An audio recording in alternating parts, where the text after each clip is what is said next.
Hello and welcome to another episode of the Happy Head podcast. And I am super excited, more excited than I normally am for two or three reasons. First of all, it's raining outside. It hasn't rained at least 10 minutes. Secondly, I've got the gorgeous Krissy Jewell online. I'll come to her in a second, but she's all the way in Australia. She's like the other side of the planet. Yeah, it's 7 p.m. where she is. It's 10 a.m. where I am. And I just love technology. You know, without the stuff, we wouldn't be able to do this and we would never have met. And it's fabulous. And also she's in her van, journey of a lifetime test. And she's going to talk about all of that in a second. Yeah. But I'm just, if I get a bit like all fluffery and fluttery, you'll know why. Krissy, good morning from me. Good evening where you are. How are you doing? I'm so well. How are you? I am splendiferous. Thank you. I'm doing really, really cool. I'm doing great. Amazing. I love that. I love that technology can bring all this together and make this happen. It's amazing. Yeah, I love it. I mean, yeah, technology has its downsides, but I much prefer to focus on the positive side of things. And this is one of the great things that even 10 years ago was either incredibly expensive or virtually impossible to do. Just barely 10 years ago. I know. And dial up, like. Do that again. Do that again. No. Oh, come on. That was a one time only. Oh, everyone yeah, knows the well. dial-up and all of that. And it would be so expensive as well because you'd be paying like on an old phone line. You'd be paying by the minute. And this is just broadband. I mean, it wasn't, broadband. And it's like just part of my normal daily, monthly bill kind of thing. It's brilliant. Well, I'm on my phone. Like I don't even have a house. So the fact that we can be on the internet now on our phone and on our laptops without having to have a home phone is just crazy. Listen, talk to us about that. Tell us about who you are, Krissy, and where you are. I mean, we know you're in Australia, but tell us about everything. Go. Yeah. So I'm on this incredible journey of pursuing my dreams. So about 3.5 years ago, I wanted and decided that one day I would travel Australia in a van. And I had no idea when, how. At the time, I literally came home from a 3-week road trip and I said to my son, babe, I want to sell the house and I want to go traveling Australia. And he just changed schools and he was like, no, Mum, I want to stay here. I love school. And I'm like, who are you and where is my son? So we stayed in the house, and then he moved out at the end of last year and decided that he was going to go and get a job. And so I was like, you know what? I'm selling the house. I'm going to do it. So it's been a journey of deep detachment and renovating and finishing the house that I started 5 years ago, and then selling the house before it even went to market, and then my son moving home and deciding that he wanted to come on the trip, and then 2 days before we left deciding that he didn't want to go on the trip. So it's been such a journey, but it's been just a journey for me to get here. I've had such an incredible life in the sense of I've been through so many things that wouldn't call incredible. It's made me who I am. And as a result, I have become this strong, powerful, amazing human who loves so much of myself. And now I get to share that with other incredible souls through events and programs and doing stuff like this. And it just lights me up. So now I get to travel Australia and run events and run sister circles, and I'm writing my book at the moment and creating beautiful podcasts and collaborating with incredible people all over the world now. It's amazing. I'm incredible. Oh my God, I knew it. You are. You are incredible. We're all incredible. That's the thing. We're actually all incredible. We're all limitless. We're all like powerful human beings. And we got told so many times that we weren't by society and the fear structures and all those things. And we could go into that and we won't. But, we're all beautiful, beautiful souls. And I love bringing people back home to that realization that is their truth, that they are amazing.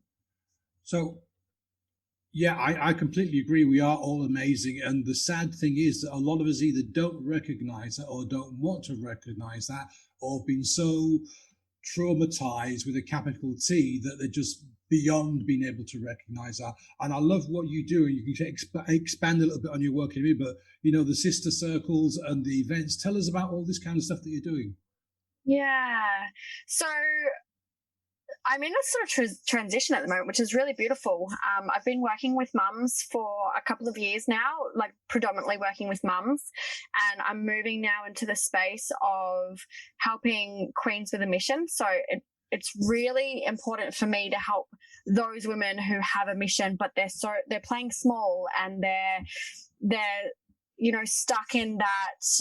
I don't want to be seen, and I don't want to be judged. And so I'm really stepping into that space.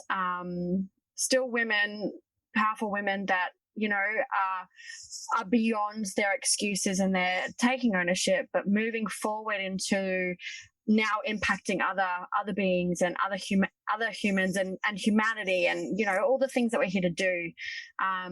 So I run programs where it's, at the moment, I have a 6-week program called 6 Weeks to Solidarity, and we just get out of our own way. It's just a really deep dive into our stories and our excuses, and what are we holding on to from the past, what has been passed down to us, what can we let go of, and how can we just truly show up in the truth of who we are. I ran a beautiful full-day experience called Ignite Your Worth, where we literally abolish our old belief systems around not being good enough, not being worthy, not being deserving, not being loved.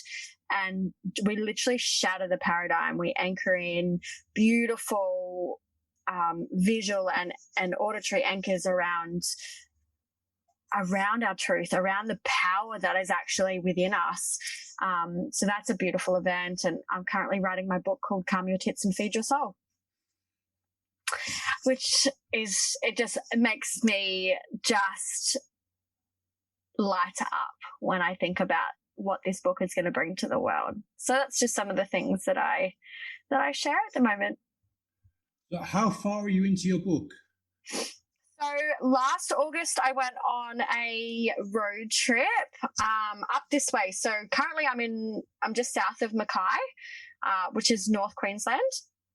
And so last year I went on a 3-week road trip up to Cairns and back around my birthday. And I wrote 3/4 of the book then. And it was predominantly, I'd written it with the intention of writing it specifically for mums. So now I'm sort of readapting it to the new direction I'm looking at. And it just feels, I've evolved so much since last August that I'm reading it now and I'm just like, wow. And I'm starting to reformat and rewrite some of the pieces, and it's so magical. So I'm finishing that. Like, I don't have that much to do, but just tweaking a little bit and just adjusting it based on the evolution that is me, and writing some exercises and some processes, and then also recording some meditations for it as well. So that all comes with the book, which is really, really special. So when do you reckon you have it ready then?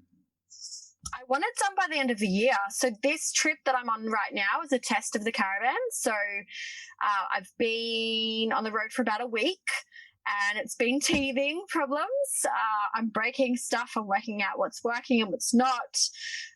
It's been quite a journey. So I haven't been able to be with the book too much as yet, but I'm sort of staying put for the next week from tomorrow to really dive into that. So I'm giving myself 6 weeks to finish everything, to record all the processes and the meditations and write all the journaling exercises, so that I can come back to Brisbane about August, and I'll get it edited then, and then start the process of self-publishing. So I'm aiming to have it ready by the end of the year, so if not beforehand. Wow, I just love authors and getting books ready. I keep saying I'm going to write one, but I never get around to it. But I want to know about your trip. This is kind of like a test trip. Yeah. Yeah. When you've done the test trip and sorted out all the teething problems, and you go on the trip proper, are you kind of going to go all the way around, or have you got specific areas you want to visit? Are you going, or do you just kind of put a pin in the map and say, right, today I'm going there? How are you going to do it? No idea. Any of my trips that I've ever been on, I have no idea. Normally I have sort of an idea on like the destination because it's a quick like 3-week trip. And the one I'm going on at the end of the year it's like destination unknown, time frame unknown. I don't know if I'm going to come back. So I don't know how it looks. I feel like I'll just get this, I'll get a request to come and speak here or come and run an event here and I'll go.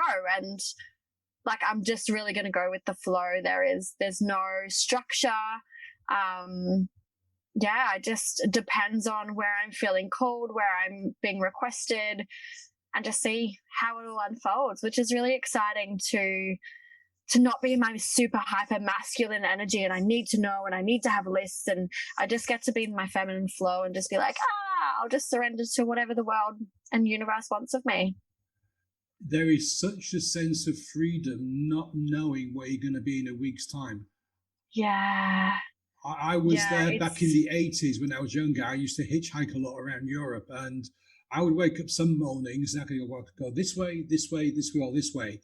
And I cannot, people that haven't been there just will never get it because they don't understand the freedom of not knowing which direction you're going to take or where you're going to go. It's just unbelievable, isn't it? 100%. And I think too, like, we're so indoctrinated that success looks like a house and like the job and this and that. So that level of freedom is terrifying to some people. And then at the same time, it's like freedom's my number one value. And yet even leading up to this, it's been such a process of detachment and letting go and like questioning what the hell am I doing? And, even 2 days ago, I was like, oh my God, what am I doing? Like, I even thought about going back and turning around and going home. Like, it's such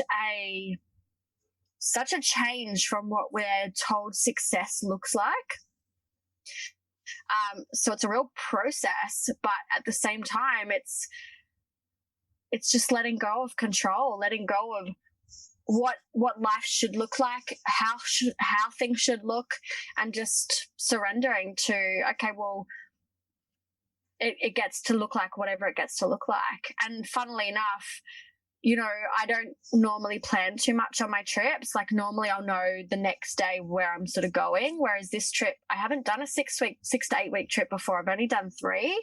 So I'm like, I don't know where I'm going. I don't know how far up I'm going. And I've really just taken my time. And interestingly enough, normally I would be as far up as like Townsville. And this trip I've just been like, really, no, I don't feel like I'm ready to move on and I'm going to stay. And we've just gone into lockdown today in Brisbane and Southeast Queensland, and then Townsville's actually gone into lockdown as well. And I was like, this is me listening to the whisper and literally just going, no, I'm not going to push it. I'm not going to go as far up as quickly as I normally would. And I've just been gifted freedom while a few other places around me are going into lockdown. So it's been beautiful. What has brought you to this moment? You talked about kind of the challenges that you've been through. What's got you to where you are right now, this moment? So many things. A childhood that was incredibly traumatic, and thankfully, my mum was a bit of a gypsy, and, when things got hard, she would run. And so I got used to that nomadic lifestyle where I could literally go anywhere and make friends and speak to anyone and be okay with that. So, that was a pinnacle moment, I think, in being where I am now. Having a son that needed stability. So, but choosing to buy a house and get those roots for him, and then him deciding to move on allowed me to go, okay, well, now I actually get to live my life and chase my dreams. So deciding to sell the house, having so many experiences that have really helped me decide that I don't want to live life based on what everyone else thinks I should do, and choosing what actually lights me up and what makes me feel good. I've lost so many people in my life. I've lost my parents, my grandparents, friends, my business coach, who was a dear friend and was a shaman. Losing so many people, it's made me realize how precious life is and how quickly things can change. And I just don't want to live my life with any regrets. I want to live every day as if it's my last. And if I don't want to get out of bed and I want to watch Netflix, perfect. And if I want to go and see a different beach every day, amazing. And if I, I want to go explore Australia because I can't explore the world right now with how crazy the world is, I get to do that. And it's just really choosing me and what feels good for me. But that's also been a process as well, because so much of my life has been around, how do I help other people? How can I put others first, especially being a mom? And yeah, so that's been a real detachment process leading into this. How did you manage to detach yourself? Because so many people want to do what you're doing, but so many people don't. So how did you manage to kind of detach yourself from wanting to kind of help everybody to realizing that the one person you really need to help is yourself? I think it's been over the last couple of years, really looking at my life. Like, self-awareness is so key. Self-awareness and having like radical responsibility is key elements when it comes to change and making decisions. And I realized a couple of years ago that I was literally putting my work, like this work, my coaching and my healing, over and above my son. Like, I was literally putting everything else over and above him, and he's my priority. Like, he's the reason that I've been so driven and why I'm still alive. And in that moment I went, okay, I need to put him first, and then I need to put this second. And then I realized, oh shit, like, I'm actually not even putting myself anywhere in that equation. So I actually needed to reevaluate life as I knew it. And I started putting myself actually before my son and everything else, because I realized that if I'm running on empty, I'm not showing up and modeling to him what healthy mindset looks like, what healthy behavior looks like, what healthy relationships look like, how to manage stress, how to manage emotions. So I had to really come back to myself and prioritize myself, which was and is so against anything that's out there. It's considered so selfish. And, particularly as a mum, we're supposed to put our kids first, and we're supposed to put our families first. And that's just BS. It really is. And so I've really had to connect in with what's my truth, and really push the boundaries of what I've been conditioned and programmed with by society, my parents' schooling system, religion, like all the things, and really ask the hard questions of myself. And that takes courage, and it takes looking at fear right in the eyes and just saying, I see you, but I love me more, and this lights me up, and I'm going to push through my fears and choose myself. So it's a massive process of self-awareness, taking radical responsibility, and just saying, I see you, fear, but I choose me. In short. Radical responsibility. Yeah, people have to understand and accept that we are where we are due to every single decision that we've made up until this moment. And it's not a decision that somebody else has made, it's a decision that we've made. Even if we are stuck and in a bad place, for most people, have put ourselves there. And a lot of 100%. People don't want to accept that. I mean, all you have to do is go down your feed on Facebook or Twitter or other social media, and you'll see people blaming everybody else, and very few people kind of going, no, it's down to me. I messed up. I screwed up. This is where I've gone wrong. And people don't want to do that. And I can't figure out why, because again, we're talking about freedom here. You become a free, independent person when you accept that you are the sole person responsible for your life. Totally. And on that, you know, one of the things that I've seen and experienced so much with me stepping into like selling the house and choosing to buy the van, I've had so many people reach out to me and go, why are you doing that? Like, with the way the world is, you're not going to be able to travel, and you won't be able to travel like over the borders and blah, blah, blah, blah. And like just projecting their fears and their concerns and their reasons. And again, it's like, no, I choose this. Like, I choose my life. And if tomorrow happens and I can't travel, then tomorrow when it's happened, then I'll decide what I do. But right now, that's not real. That's not my reality. And so it's choosing to be in the present moment. It's choosing to not live in the past of all the things that have happened to me that actually happened for me, and not giving my power away to anyone or anything that's happened. And it's being present in the now. It's not living in the future of what may happen tomorrow or what may happen in 6 months, because God, I could die tomorrow. Who knows? I could go home tomorrow because someone, you know, is having a baby and I want to be there. Or, you know, there's so many things that could happen tomorrow. But my present moment right now is that I get to choose to be on this trip, and I get to choose where I travel, and I get to choose to just be here and do what lights me up and feel the freedom of my choices. You said a moment ago that people kind of project their fears onto you. Do you actually think it's because it's not necessarily fear, it's that they're thinking, God, I wish I could have done that, but I don't have the balls to do it? Yeah, I definitely feel like there's probably an element of that. So many people say to me, oh my God, you're doing what I want to do. And I'm like, so do it. And there's been so many people that are like, oh, I'll come on the trip with you. And then it comes crunch time and it's like, oh, no, I can't leave my job. I can't do this. I can't do that. And it's like, well, you can if you choose. Like, it's all choice. And we literally attach so many stories around work, and I can't do that because I've got kids. I can't do that because I've got a job. And, you know,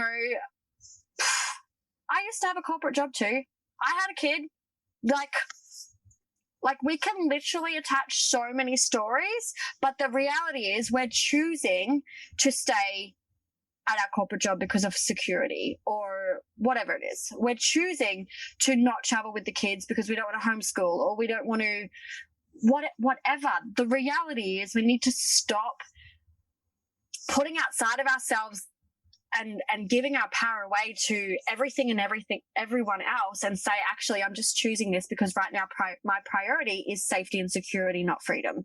Right now, my priority is I want my kids to go to this school because I feel like that's in their best interest, rather than my like whatever it is. We need to actually start taking responsibility for the choices we're making and stop making excuses for why we're not living the life we want.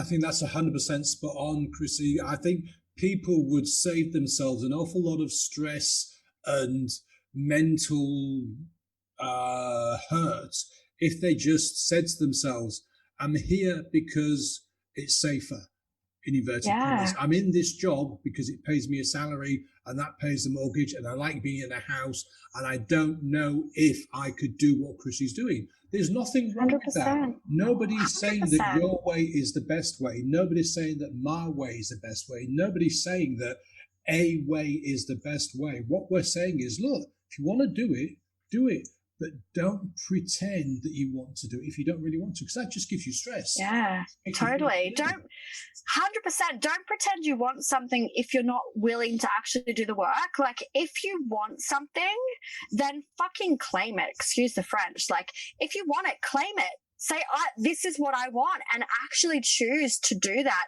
But if you're not willing to, then don't say that you want that, because the reality is you truly don't. And you have priorities that are different, and that's okay. Or you can choose to say, yes, I want that, but it's really not that important to me, or I don't really like. It's being honest with yourself.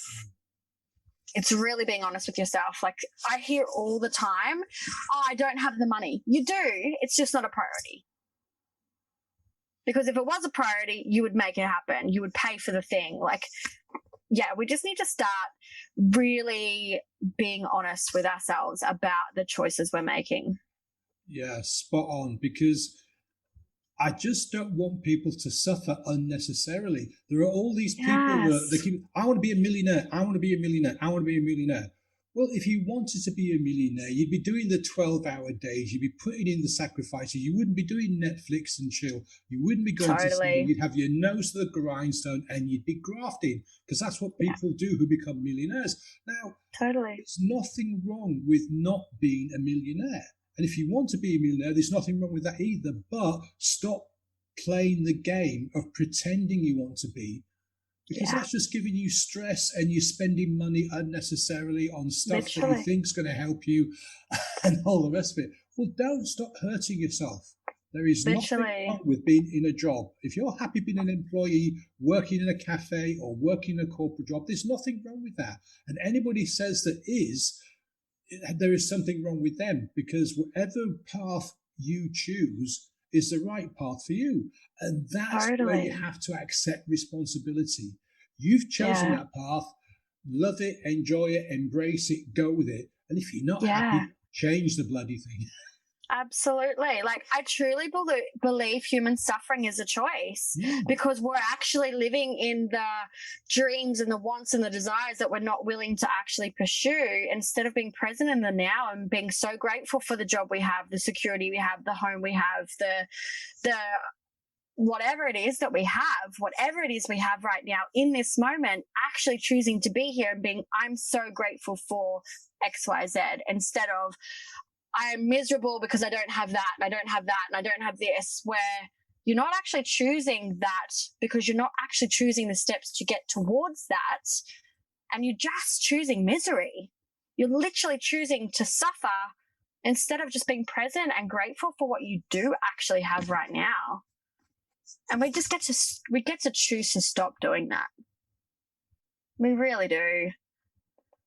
And there is no right or wrong. Like, if you're in a job that you love and it lights you up and it gives you the freedom to do what you desire on the weekends, or, you know, with friends or family, or gives you the flexibility to have the life that you have with your family, who's to say that's wrong? We need to stop taking on what other people think and believe, and just do what feels right for us, whatever that looks like. Yeah, 100% is. Take responsibility for your decisions, take responsibility for where you are, and if you don't like it, do what you need to do to change it. Because we in the West, there are parts of the world where those choices are eliminated, you don't have much choice, but in places like Australia and the UK and the States, most of us have the ability to choose, and that's what you need to do. If you're not happy, 100%. do what you need to do to change it. If you are happy, put your hand up and go, I'm happy doing what I'm doing. Thank you very much. Great. Totally. And I mean, on that note, in Australia, we have what's called tall poppy syndrome, where a lot of people will like shoot other people down and try to drag them down, because we don't want to look above and beyond other people, and we don't want to be too happy. And it's just the biggest load of horseshit. Like, if we're happy and if we're doing the things that we love, we actually just get to claim it, and we actually get to inspire other people instead of pulling other people down or creating more separation. Like, we actually just get to build each other up and love each other and be and celebrate each other. Yeah. Totally. So how many more weeks on your test trip before you kind of go to a stop, put everything right and get moving again? So I'm only week 1 into about 6 to 8 weeks for this test trip. Sort of deciding, I'm already getting a little bit homesick and I've just left. But I think that's because I was so stuck in Brisbane up until like 2 days ago. I was like, I'm leaving my best friends, and I'm leaving my son, and I'm leaving my family. And I was so in Brisbane still. I was so there, and I wasn't actually being present here. So it's only been the last 2 days of being like giving myself a stern kick up the bum and being like, if you want to be in Brisbane, turn around and go home. But if you want to choose to be on the trip, be on the trip. So I feel like I'm only really 2 days into this trip, because I've only been present in the trip for 2 days. So yeah, I've got about 5 to 7 weeks left in this one. And then I'm home. My beautiful best friend is having a baby. So I've got a little niece on the way. So I'm coming home to be with her and help get her ready and just be supportive for her. Yeah, I really want to be there and just experience newborn Bubby and, all the joy that comes with new life. So I'll be in Brisbane again until about October, November, and then I'm off. So it allows me to actually get all the things that I'm finding needing a little bit of TLC on this trip as well, and just working out I probably need a step ladder because I'm a bit short, and I probably need this and that. So yeah, it's exciting. So listen, Krissy, I could talk to you all day long. But I know time's a limitation here. Where can people reach out to you if you want to know more? Where can people follow you? Are you documenting your travels? Yeah, so I'm just starting a new blog, which is gypsyauzieadventures.krissyjewell.com. But pretty much if you follow my socials, which is mostly at Krissy Jewell official on Instagram and on Facebook, and also at Krissy Jewell on YouTube, I am going to be sharing a lot of my adventures. I'm sharing excerpts from the book, meditations that I'm recording, so many juicy things. So yeah, if anyone resonates and wants to connect, please share and come along the journey with me. Listen, I will put all of the details of where to get hold of you in the show notes. Any last words, any final thoughts, Krissy? I think what I would love to share with anyone who is watching and listening to this is that if you have a desire and if you have a goal, regardless of what's happened in the past, we actually get to just choose it. And the only way we can do that is by putting ourselves first and taking the steps, and just take the leap of faith, jump off the cliff, and know that the universe will hold you no matter what. Brilliant. On that note, listen, folks, thanks for watching. Krissy, thank you so much for your time, and I'll see you on the next episode of the Happy Head Podcast. Bye now.